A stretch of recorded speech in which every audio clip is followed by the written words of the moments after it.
Welcome to a conversation on international affairs. I'm Harry Kreisler of the Institute of International Studies. Our guest today is William Pfaff. William Pfaff is an American writer living in Paris. His syndicated column appears regularly in the International Herald Tribune and in newspapers throughout the world. He's the author of several books, most recently Barbarian Sentiments, How the American Century Ends. For that book, he was nominated for the National Book Award and has just won Geneva's annual Jean-Jacques Rousseau Literary Prize for 1990. Mr. Pfaff, welcome to Berkeley. Thank you. How did you become an American writer living in Paris? You were educated in the United States. Oh, yeah. No, I was born in Iowa and grew up in Georgia and went to Notre Dame. I suppose the answer is be careful what you pray for, because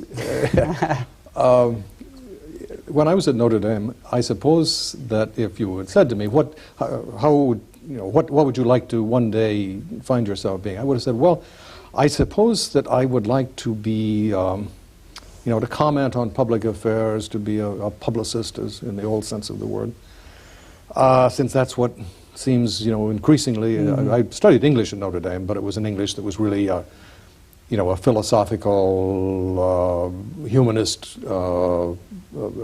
humanities program rather more than specifically English. But I was increasingly interested in international affairs. And I suppose I would have said, well, I would like to comment on international affairs. And actually, I would like to do it for the New Yorker. And it would be nice to live in Paris. And somehow, that's the way it all worked out. And you from school, you went to the Hudson Institute to work? No. From school, I didn't really know what I wanted to do. I didn't want to go to graduate school, which is what most of my friends seemed to be doing, because I had a sense of that wasn't the real world. I've spent too many years in school already, and I wanted to, get out and do things and mix with the grown-ups. And so I went off for that summer. And this was 1940, I graduated in 49. Summer of 49, I wrote to the CIA, which we were all fighting Stalin in those days. I wrote to I applied for the State Department, for the Foreign Service. I don't think I ever got an answer from the CIA, but I got invited then to the State Department. They were having Foreign Service interviews. I was living in Columbus, Georgia. And I was invited to Foreign Service interviews in Atlanta. Or maybe I even went. In any case, that was fairly far advanced. And a letter came one day from the Commonweal magazine in New York, from the editor, Edward Skillen, which said, Professor O'Malley at Notre Dame has given us your name. We're looking for a junior editor. We are offering $75 a week. Would you like to try your hand? And my father said, try your hand? What's that supposed to mean? A magazine, a Commonweal? I've never heard of the Commonweal. You're going to give up a good civil service job with a retirement? And, but I went to New York to try my hand at Commonweal. And then, of course, the next year the Korean War came along, and so I took leave and went off to that. But came back and was with Commonweal until 55. Then I took such money as I had and set off to go as far as the money would take me, which eventually turned out to be Baghdad, including getting there by way of the old Naran buses, which were semi-trailer vans fixed up as desert crossing buses, crossing the night. It was all very romantic in those days. And into Africa and the Belgian Congo, which, well, there still was a Belgian Congo. And then back to Europe, where in fact I went into the Herald Tribune and said, which in those days was the New York Herald Tribune, asked them if they had a job, and they gave me a bored look, since they had at least 10 people a day coming in the same way, and said no. So I came back to New York with exactly 5 cents in my pocket to ring up my ex-roommate and say, can you please come around and pick me up and put me up for the night. So then I worked for a couple of years at ABC, simply to have something to, make a living. And then the Free Europe Committee, which was the parent organization of Radio Free Europe, and something called Free Europe Press at that time, but dealing with East European affairs. They offered me a job, which was one of the formative experiences of my life, because I was the young American. I was one of the people who ran it, and the East European exiles were the run. But you would say, here I was, I don't know, 25, 26. And this would be what year now? This was 55 to, no, this was 57 to 61. And you would say, well, Dr. Parker, what did you do during the war? And he would say, well, actually, Mr. Pfaff, I was in Dachau. And Dr. So-and-so, what did you do? And he would say, well, I was rector of Charles University. But this was the generation of exiles that had left mainly in the Second World War and had been in London, and they had tried to go back after the war and then ran into the Stalinism and came back for the second time. But it was a short shock introduction into the world of Central Europe, of a kind of a density of politics that for a young American it was extremely illuminating. And as I say, the friends I made there, including the Americans, there were a remarkable group of Americans there. They were the people that I've stayed really friends with more than with almost any other people with whom I've been professionally connected. Then in '61, actually I had left for Europe, sort of feeling that I gained what I could from that. And through a friend of a friend, somebody told me that Herman Kahn was starting the Hudson Institute. I had reviewed Kahn's book unfavorably in Problems of Communism, but I was looking for a job, so I went around to see him, and Herman would sort of hire anybody who walked in off the street, and he hired me. So I was one of the earliest people there and was with them in New York until the end of the 60s, when Hudson started up in Europe, and I wrangled myself an opportunity to go over and help set it up there, and stayed there. What in this, throughout this period to the present, what were the most formative international, what international events were most, had the greatest impact on your intellectual development? Vietnam War? Well, first of all, the East European revolts, I would say. Although Hungary and Poland took place before I was at Free Europe, but obviously I was already, greatly interested in international affairs, and then finding myself among the East Europeans in the aftermath of that was very important, I think, in my development. It's one of the reasons that I stayed, kept an interest in Eastern Europe when long after everyone else was bored to, and it dropped out of the American horizon, off the American horizon, and then the Vietnam War. And what in this experience now, looking back, is most difficult about being a writer, essentially a freelance writer? Is it making the living, or is it knowing how to shape what it is you want to say to be affected by experience? Well, I think that, I have extraordinary good luck. I am able to deal with something of great interest to me, contemporary history, and to be paid a reasonable living, in fact a very good living, for telling people what they're supposed to think about it. And I think it's a very privileged position. Now, you earn these things. There were the years with Hudson were not that much fun, and you write and nobody listens to you, and you put out books that don't particularly sell, and you often feel that that the world out there has no interest in what you say. Yet in the end, it's cumulative. You run into people and they say, "Oh, I read your book in 1968, and it made all the difference, and I decided to, change my life," and that's very affecting. You had no idea at the time that this was happening. Even on the Vietnam affair, where a motivation, I suppose, not entirely articulated, of my feeling that that we should go and try living a year or two in Europe since the opportunity existed with Hudson setting up, was the feeling that in that debate, what I was saying had become futile.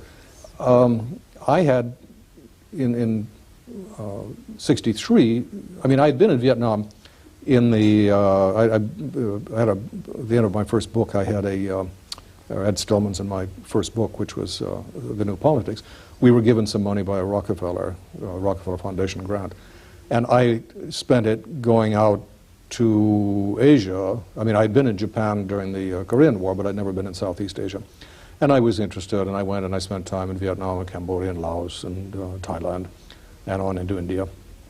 And then had worked on a book called The Politics of Hysteria. But from that point, it was evident to me that the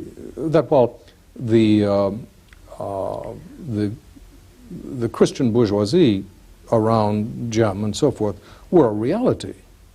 That the mass mobilization in the country was, the force was, whether you liked it or not, was the communists. And that they had linked their cause to the force of nationalism, and that going against that was just not a very useful idea. And so I started writing a foreign affairs column for Commonweal. I, of course, still friends with Commonweal, and through the '60s I wrote every other week a column. And I said from the beginning that there was no American national mandate for a war, and to actually go to war in Vietnam. If the government in Vietnam was incapable of governing itself with the material assistance that the United States was giving it, then it was pointless to, I mean, governments that cannot govern their own society, given assistance to match such assistance as their opposition is getting, then they don't deserve to govern. Unfortunately, that's a historical reality. So that to throw yourself into somebody else's civil war is not a good idea.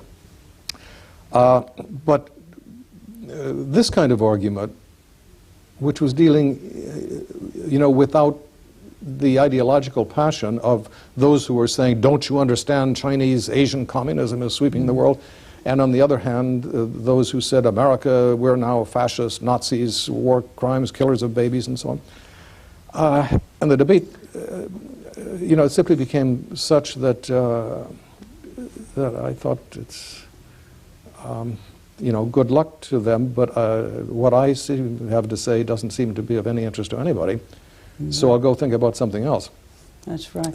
And these themes about American foreign policy and Central Europe really come back in Barbarian Sentiments, which is a book about subtitled "How the American Century Ends."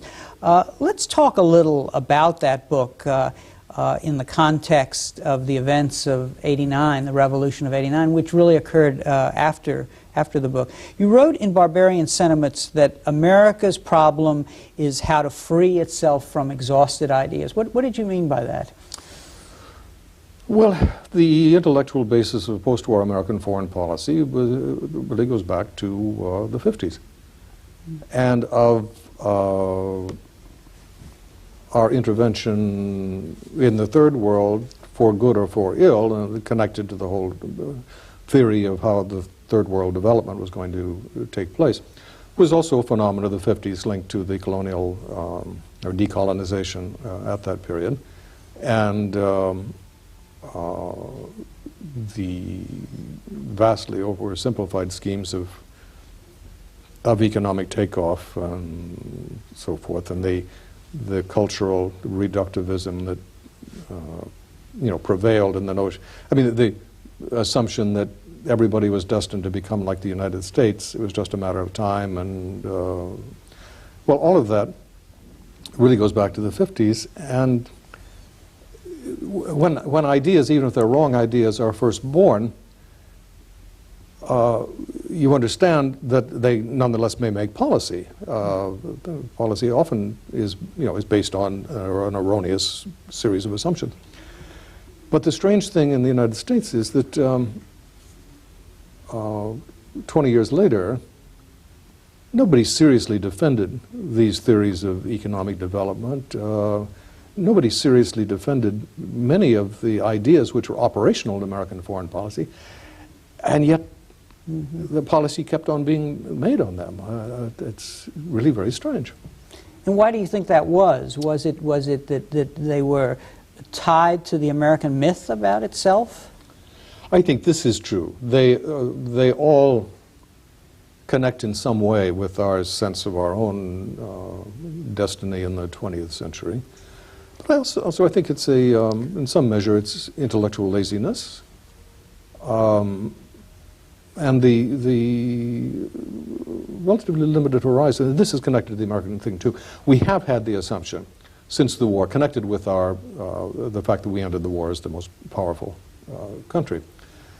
There developed from that the assumption that we also had all the answers.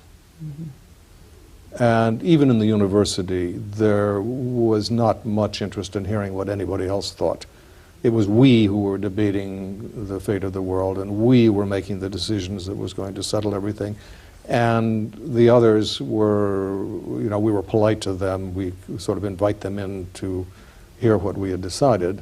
But there was no real dialogue with the other members of, of what we like to call the community of democratic nations or the free world. It was still we were in charge.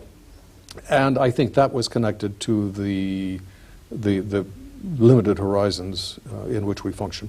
And then finally, there's bureaucratic inertia. Bureaucracies get investments in certain courses of action, and it's mighty difficult to deflect them. I suppose finally, and one must say this particularly in view of what's happened in the last 10 years or so, the impoverishment of the political debate in the United States, where it's simply no one has anything of the faintest intelligence to say in the national political debate. Everything is reduced to puerile slogans. Does this description of our behavior also apply to our reaction to the events of 1989? I refer now to all of the revolutions in Eastern Europe that really took everyone by surprise. Are you satisfied with America's perception of what these events mean? We, I think, have been running behind, or trotting behind, or sprinting behind the course of events, never quite catching up. Just a year ago now, you remember the people were saying that, are criticizing Washington for its nostalgia for the Cold War, which was a valid criticism. I mean, Washington was very uneasy about seeing the East European Soviet system break up, because this then produced all kinds of novelties. And even now you hear people implicitly deploring or calling, warning against the rise of nationalisms and new Sarajevos in Eastern Europe. This is all very unsettling, what has happened. And I think that, certainly I have the feeling, living in Paris or traveling in Europe, and that the United States is simply not really in the debate. People are interested in hearing what Washington has to say, but what Washington has to say usually is a thoughtful comment on something that happened last month and that everybody's forgotten about, and which has been left behind by the course of events. On the other hand, it must be said that at least we haven't been doing positive damage. I think that the Bush-Baker combination at least they've conducted themselves with prudence and restraint. They haven't, nothing we've done has been destructive, even if we have not been we haven't been in the forefront of events. But perhaps that's just as well. I mean, what's going on in Eastern Europe is not really for us to, it's happening to Europe. It's the Europeans that have got to settle the terms on which the continent is going to be remade. We have a constructive role to play, but I think that that there's nothing particularly wrong with our staying on the edges and seeing what things happen and say, well, now how can we help? How can we be useful? And this is, I think, by and large, what we've been doing. I believe you wrote recently that the United States has to move from a role of leadership to one of really partnership. Explain that. Well, I think that was provoked in particular by the notion that has been floated of turning NATO into the directorate of the Western cooperative institutions. I heard the American ambassador to NATO, William Howard Taft, last fall was putting this about and suggesting that among these institutions of Western cooperation that NATO would coordinate could be included the European community. Mm-hmm. Now this doesn't seem to me a notion that's going to fly, but that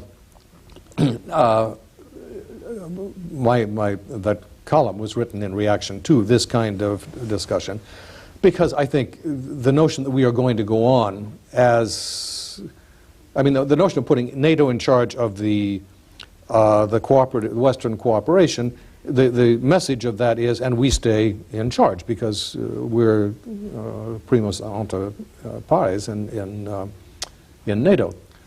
And I think we have to recognize that that we are, decreasingly the major force in the Western community, and particularly with the restoration of Germany in Central Europe, we are moved to some extent to even further towards the periphery, and that we, simply the time has come that NATO certainly continues to have a role, but the time has come that NATO has a European commander. The time has come that, as I said, that we yield gracefully. That we say we conducted ourselves honorably in these matters for the last 40 years. We congratulate ourselves that the world is a better place for what we did in NATO, in Western Europe, and standing up to the Soviet Union. But now it's a new world, and it's time to back off a bit, and we have problems at home that have been grossly neglected as a consequence of our saving the world. Saving the world has not been an unmixed blessing for us, and it's time that we put a little attention towards saving parts of our own population and society that are in jeopardy, so that in a way, the old American instinct towards isolation, which has been whipsawing with our messianism, and in some ways has fed and narrowed our sense of global messianism, an externalization of our isolationism by unilateral actions. Sort of the impulse to transform the world. To transform, to make it over, whether it likes it or not. Yeah, right. So it fits our preconceptions. I think that it would be useful for us to back off from that. I think we have to do it in that others are not that interested in having us remain in charge. Let's talk a little now about the Soviet Union. In your book, Barbarian Sentiments, you see the central problem confronting Gorbachev as looking, you say, for a place to stand, a fulcrum from which to move society, a justification for their own power. Explain what you meant by that. Well, Mikhail Gorbachev governs the Soviet Union by virtue of his leadership, or is where he is by virtue of his post as the leader of the Communist Party, which is the claims to be the agency of progressive forces in ruling the Soviet Union. Now, he has been engaged in a transformation of the character of the party's relationship to society by a new constitution which has afforded much more power to state institutions, and he, of course, has now obtained for himself a state position rather than simply a party position. So that is changing, but nonetheless, the question remains, what is the basis of power in the Soviet Union if the party is not the historically destined agency of human progress, and if the Soviet Union becomes a multi-party society. What is the basis of Soviet power and of Gorbachev's power if Marxism isn't true? Mm-hmm. And I think that what we have been seeing has been I mean, Marxism, Leninism had become, as we all know, in Eastern Europe, nothing but careerism and cynicism, and to a substantial extent in the Soviet Union. And yet, there, I presume, I'm prepared to believe, that there also has remained in it an element of belief, of idealism. In any case, it was the only, so to speak, the only game in town. You were educated as a Marxist. There was no alternative intellectual framework on which to base a politics. Now, if that is discredited, what's left? What do they fall back on? And I think this is what Gorbachev and his people have been wrestling with in the past 2 or 3 years. And one response of this has, of course, been the, as I say, the reconstruction of a state power and of a state structure in the Soviet Union. It was of civilian politics, so to speak, rather than merely a party politics. But I think it's a process which we are far from seeing a successful conclusion of. And I think also, quite apart from that, Gorbachev is swept up in a revolutionary process. Revolutions are very unpleasant things, and the number of occasions on which rational reformers have attempted to transform society that is experiencing revolutionary tensions, the number of times in which they have in fact succeeded in mastering changes and surviving, it's a rare occasion. So I think I say in the book that Gorbachev may well be the Kerensky of this revolution, the man who has loosed forces that escape his control, and indeed which may escape rational control. I think that that the prospects are very sobering about developments in the Soviet Union. And there's an irony here in the sense that because of all that he's done in foreign relations, he has such a high legitimacy for external actors who have been positively affected by the actions that he's taken, but this goes with, as you say, a very low level of legitimacy within the society because of the demons that he's let loose, in a sense. Well, and also by the fact that he has failed internally. Yeah. In practical terms, things have gotten worse. The political situation, I mean, the freedom of speech and so forth, all of that has been transforming inside the Soviet Union.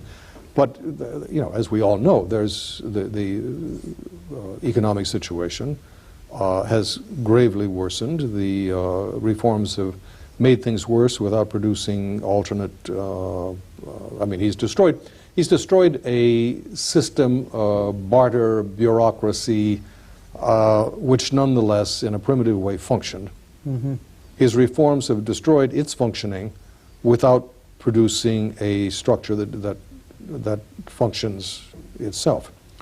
So that the question here is not so much, or it's the legitimacy of success, but the question here is simply the people say, well, it's all very well what he's done, but I can't find even as much to eat as I could find before. So that I think is very threatening to his position inside the Soviet Union. Outside, from our point of view, of course, it's a great success. He's dismantled the empire. I mean, who would have believed? In the book, I talk about, I make the confident forecast that Germany will never be reunited. My crystal ball was clouded by the assumption that the Soviet Union would never abdicate its position in Central Europe. I thought that they would have to be negotiated out, that this was a matter of mutual troop withdrawals, of a structured change, and that the Russians would never yield on the reconstruction of a united Germany. Gorbachev simply walked away. He's abdicated the Soviet position in Central Europe. I have a French friend who says the man will go down in Russian history as a disaster, that he not only undid Stalin's empire, acquired 20 million Soviet lives or thereabout. But he is now in the course of dismantling or presiding over the dismantlement of the Tsarist empire, acquired over a century and a half or more. He has recreated a united Germany in Central Europe, which effectively is a more powerful society than the Soviet Union itself. You know, this man is a destroyer, a disaster. Mm. Well, I don't think he's a disaster. I'm very happy with what he has done, but I think that that events may not be kind to him in the years to come.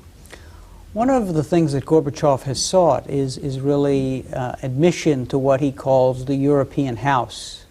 What about that problem is in constructing a new Europe?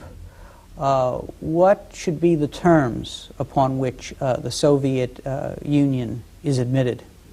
Well, I think that here, and one must say that this is a part, I think, in the Soviet Union, of the other motivation in what has gone on. I think that Gorbachev is the product of an intellectual generation, of an intelligentsia, that in part, thanks to détente, experienced the external world. It's an educated political intelligentsia. I mean, the Soviet Union was ruled through the Brezhnev era by men who began their life as peasants, as Khrushchev did, or pipe fitters, as Brezhnev did, of uneducated men whose experience was totally of the party, who rarely ventured outside the Soviet Union, certainly never went out on other than party matters, who simply didn't know what was going on in the world, who believed their own lies to some extent, were prisoners of their own impoverished intellectual world. But then came a generation of people who, thanks to peace, thanks to détente and so on, did know the world. Gorbachev spent a summer, rented a car and drove around southern France with his family. The whole generation of diplomatic people, intelligence people, the academics from the institutes in Moscow, they knew that the Soviet Union was a disaster. They knew that they were overtaking and surpassing nobody, that Pakistan was overtaking and surpassing them, that was the future before them. But they also, I think, recognized the moral disaster that Leninism and Stalinism had been. An officer of the Soviet embassy in Paris said 3 years ago at an open discussion, he said, what all of this means is an attempt to recover the moral roots of our society. I think you saw that in the films that made inside the Soviet Union, coming to grips with, slowly they've come to grips with the camps, with the crimes of, and so I think there's been a moral quality in what has gone on too, that we must, I mean, on the one hand you say, after 40 years, after 80 years of the human devastation produced by the rule of the Communist Party in the Soviet Union for Soviet society and for Eastern Europe, and indeed the swath it cut in the world, the bloody swath it cut in the world, to say now, well, it was all a mistake, is so grotesquely inadequate. Mm-hmm. But on the other hand, I think one has to respect the fact that there are people in the Soviet Union leadership today who are having the courage to say it was all a ghastly error and to come to terms with that. And I think this is what they mean by coming back to Europe. Mm-hmm. They want to, for 80 years, the Soviet Union, I mean, Russia was a society which always had an uneasy relationship with Europe, but nonetheless it had a relationship with Europe. Russia was a European power, even if a rather strange one. It always had a vacillation between the East and the Byzantine world and the European world. But with Lenin, it cut itself off, and it was then developed in its own terrible way. And now these people are saying we want to be part of the civilized world again. We want to deal with people the way other people are dealt with. And this is what they want. They're trying to rejoin Europe. And this is what's going on now. Now, in what terms do they come back in? I think it's impossible to say at the present time. The mechanisms at the purely political level, people talk about the Helsinki Pact mechanism and so on. I don't know how important that is, because I think this is more of a cultural phenomenon than a political phenomenon. And I mean, the political crisis is inside the Soviet Union. Mm-hmm. If that is surmountable, then I think the mechanisms by which the Soviet Union, or whatever it's called then, rejoins the West, the West, or the world of civilized discourse and a civilized politics, finding the mechanisms for that, I mean, that's no problem. We can find them.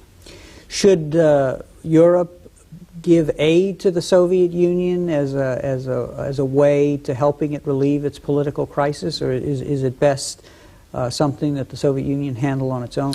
Well, that of course is the much debated question. I'm not sure that it's an important question, in that I don't know that there's much we or the Europeans can give them to help.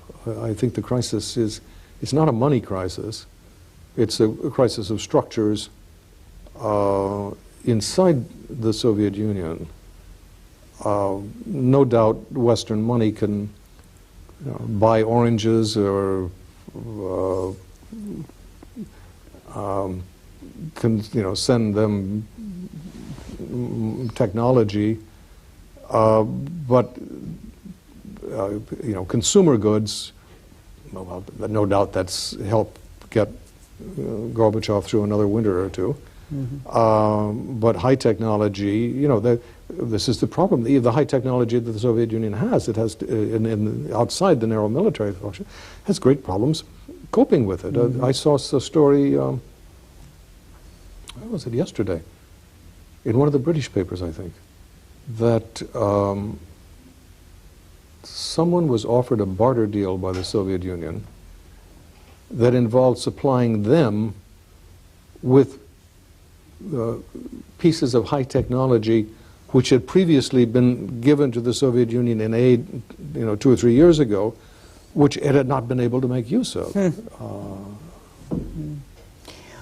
A third theme in your book, we've talked about your discussion of the United States, your foresight and analysis of the Soviet Union. One of the most striking section, I thought, was your section on Central Europe.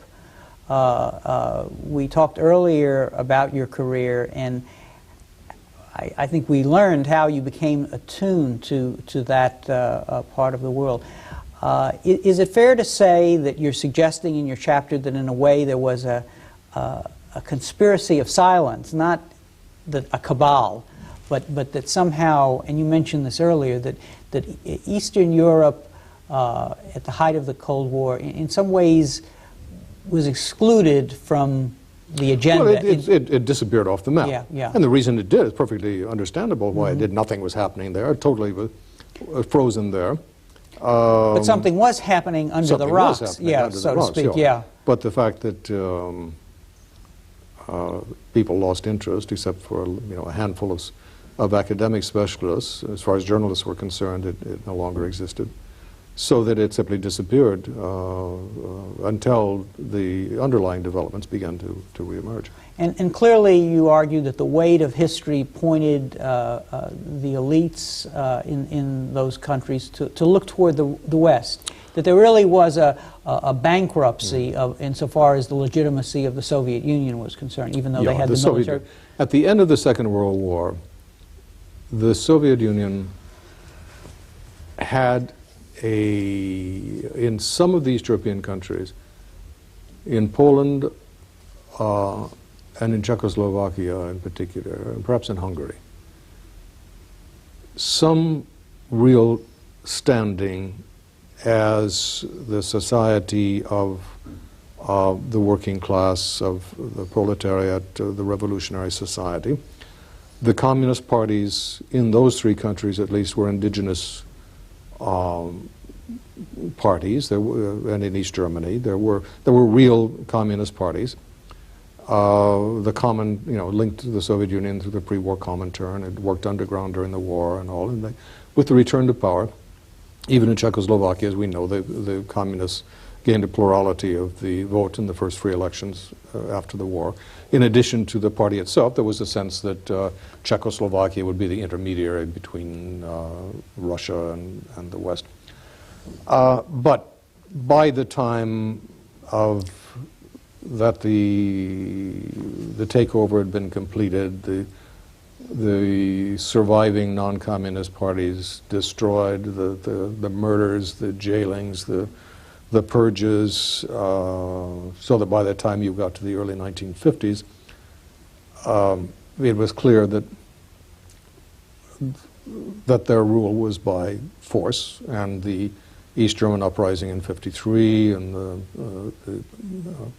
Hungary and Poland in '56, etc., made it perfectly plain where popular sentiments lay. And I think that as I argue in the book, that the Soviet Union simply failed to impose itself, so to speak, morally or culturally. That may seem an odd phrase to use, but I think one can say of the 19th century empires, for example, that the British in India, in some real sense, imposed themselves morally and culturally so that elites in India wished to emulate and to adopt some of the values of the colonizing society. That it seemed a superior society in important respects. It was not only that it had a more advanced technology or administrative apparatus. In fact, when the British Empire was acquired, there was no technological edge. I mean, the Indians were as well armed as the few British regiments were, and in fact, they had the numbers. If anybody in those years had resisted the way the Vietnamese resisted French and American forces in the 1950s and 1960s, there never would have been Asian colonies. So Asia and Africa were, the European societies imposed themselves in a very complex way. And they attached those elites to themselves. But the notion in Eastern Europe that young poets would want to go to Moscow to somehow be part of this rich and fascinating society, the way a young Senegalese intellectual wanted to go to Paris, or an Indian wanted to go to Oxford, so the idea is ludicrous. From the mid-1950s on, all that went on in Eastern Europe was how do we divest ourselves of this geopolitical catastrophe which has fallen upon us. Do you think Europe, Western Europe, as we know it, is now ready to absorb Central and Eastern Europe? I think there's a surprise and a gratitude. I was struck. I mentioned two things. In the mid-1970s, I've forgotten when it was, there was an exhibition in Berlin on the Weimar Republic.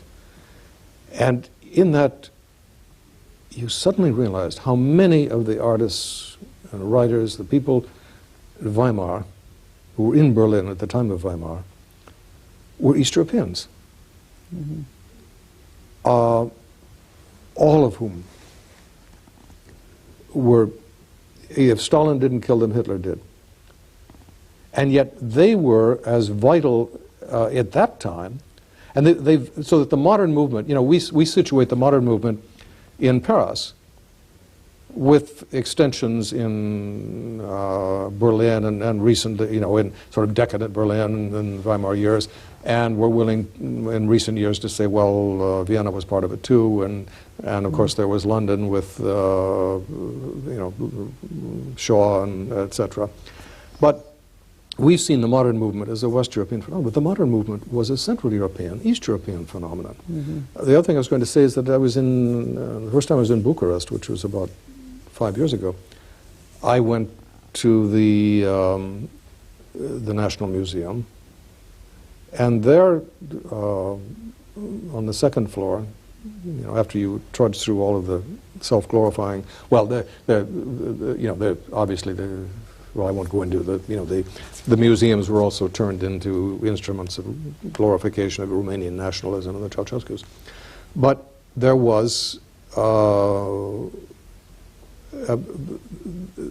modern Romanian art, and there were people, that we did get to know in the West, Brancusi and Ionesco and two or three other painters, sculptors that we know in the West.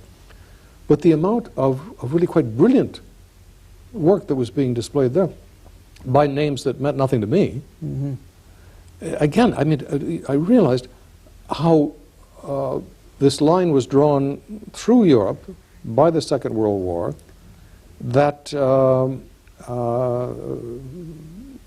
in a way lobotomized, not didn't lobotomize, but it cut a whole half hemisphere of the European brain was removed. And I think everybody's sort of fascinated to find suddenly they're coming together again.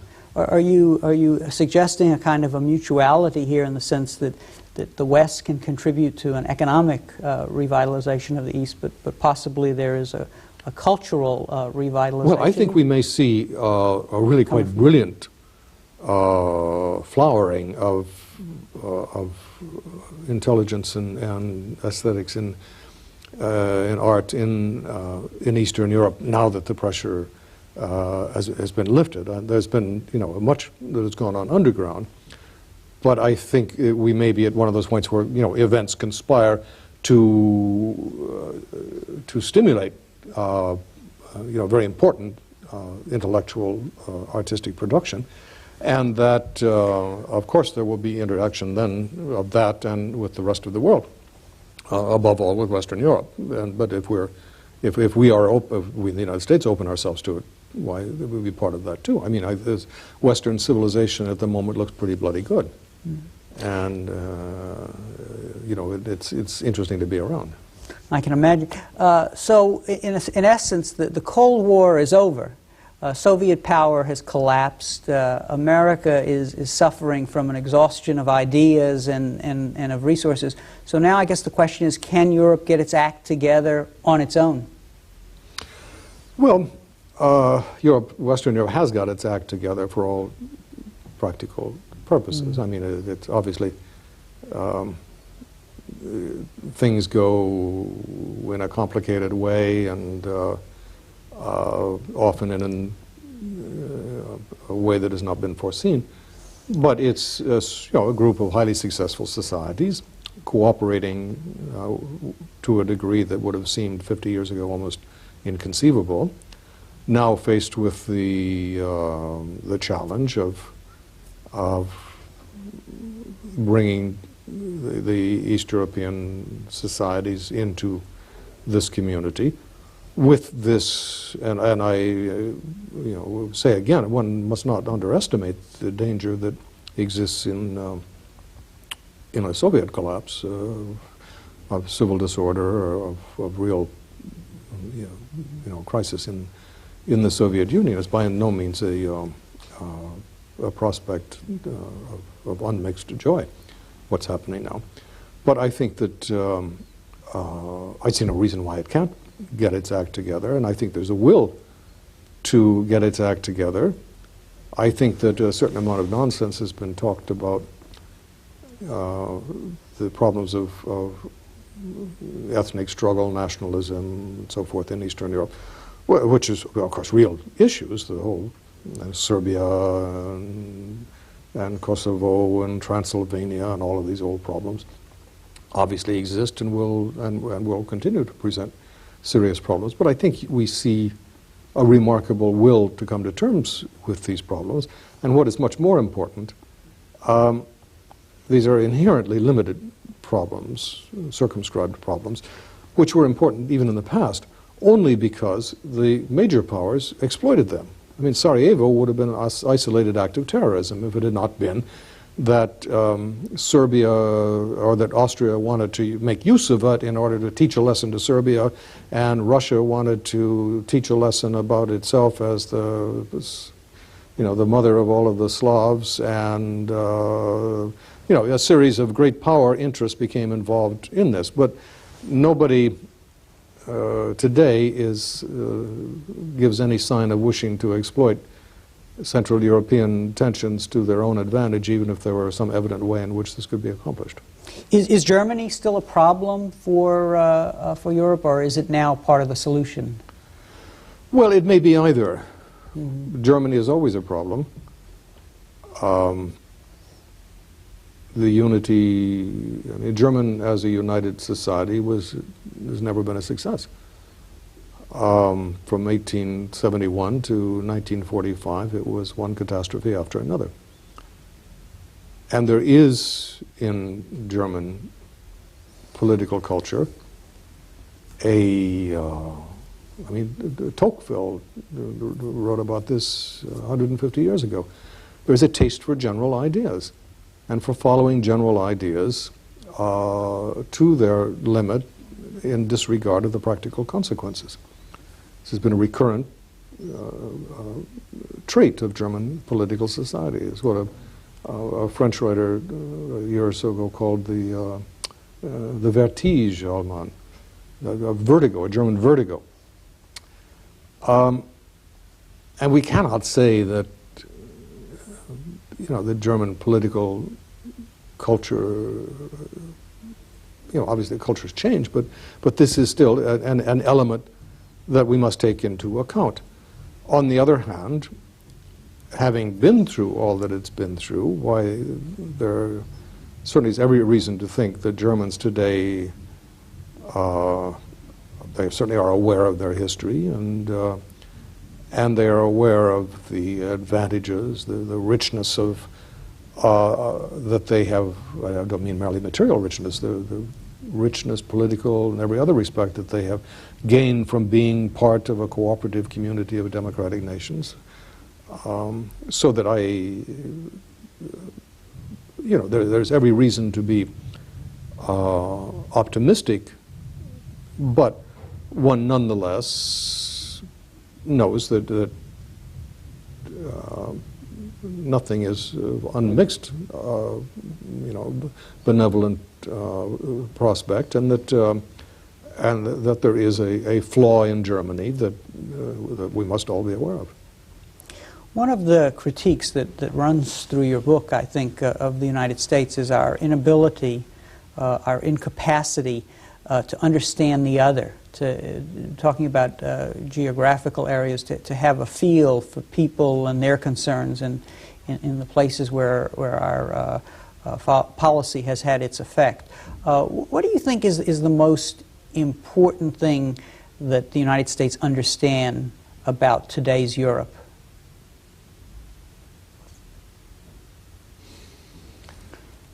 Oh dear, that's very difficult to say. I don't really know what the answer would be. Any one thing. I think we need to respect its difference and listen to what the Europeans say rather than acting on our own preconceptions. I wish that we understood more. Slowly we come to understand, and yet it's very difficult. I mean, American society is very preoccupied with itself. It's a rich society. It's intensely interesting, and the rest of the world has never been of that much interest to Americans. We are an intellectually isolated society. I don't think there's much that's going to change that. Nonetheless, I must say I think the press does a very bad job and much worse than it did even 20, 30 years ago, and telling people about the rest of the world, and then they say, well, nobody is interested. But one reason nobody is interested is nobody makes an effort to interest them. There's a vicious circle here. But certainly and television has had a terrible influence by focusing, exclusively on fires and riots. And the press then tends to follow, the written press tends to follow television in its coverage. But there is this business that correspondents characteristically are moved around so they won't go native. but which is a guarantee that they will never stay in a place to find out something serious about the society. It's a guarantee of ignorance. And they're always being pressed by editors at home to give them the American angle. If they go out and give them something that the editor hasn't heard of before, or that he's not had some indication from Washington, why then he says, well, that's counterintuitive, or we don't want that. You know, you imagine what a correspondent in the Middle East proposing a series on, you know, when the Shah was riding high, if he'd offered a series on Islamic integrism and revolutionary forces in Iran, why no editor would have touched it. Then afterwards everyone says, well, why is it we didn't know about what was going on? I mean, individuals know, sensitive journalists, individual diplomats are very aware, but to get it through the system is extremely difficult. And I think one can try to open up both the governmental and the communication systems a little more to hearing about the rest of the world. A funny thing happened in Paris last winter. The Bob Hope program came to Paris. And so the American community in Paris was all solicited. It was made into a benefit. There is in Paris an American Cultural Center, which has nothing to do with the government. And so this was set up as a benefit. So I was not particularly anxious to go, but one was, you know, one is supposed to do one's duty to, quote unquote, the community. Mm-hmm. So you trudge out, you cough up your money, and you trudge out to this affair. And I tell you, the mind reeled.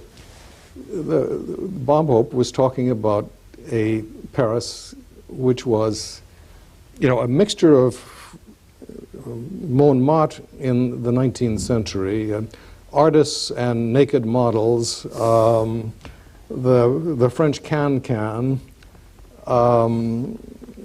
Hemingway and Joyce, and Disneyland. Mm-hmm. And the American audience, you know, we looked at one another. What were we doing listening to all of this? Mm-hmm.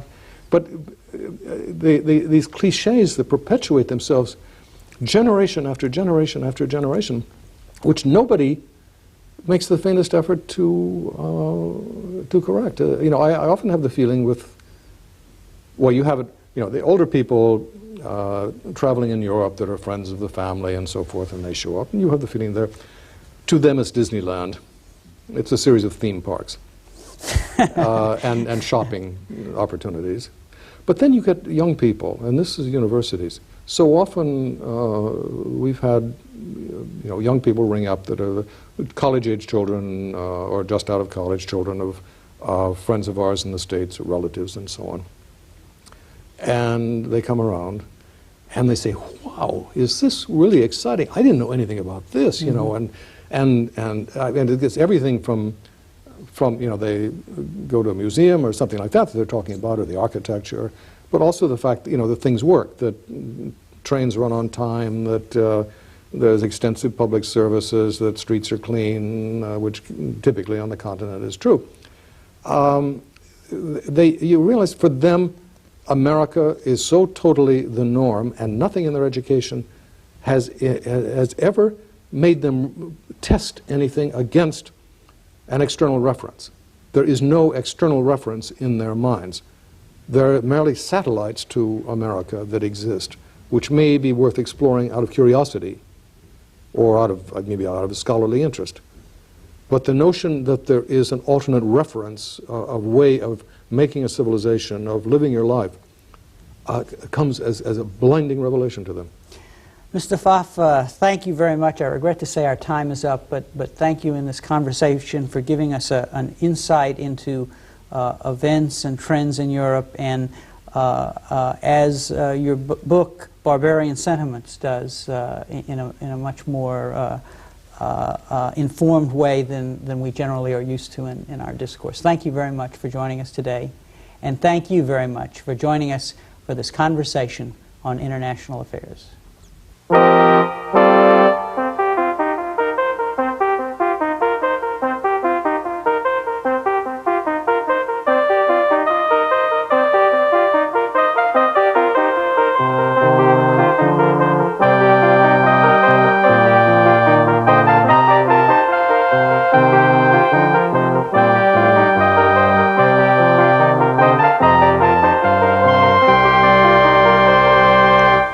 information on this series, contact the Institute of International Studies, 215 Moses Hall, UC Berkeley, Berkeley, California 94720, or call area code 415-642-2474.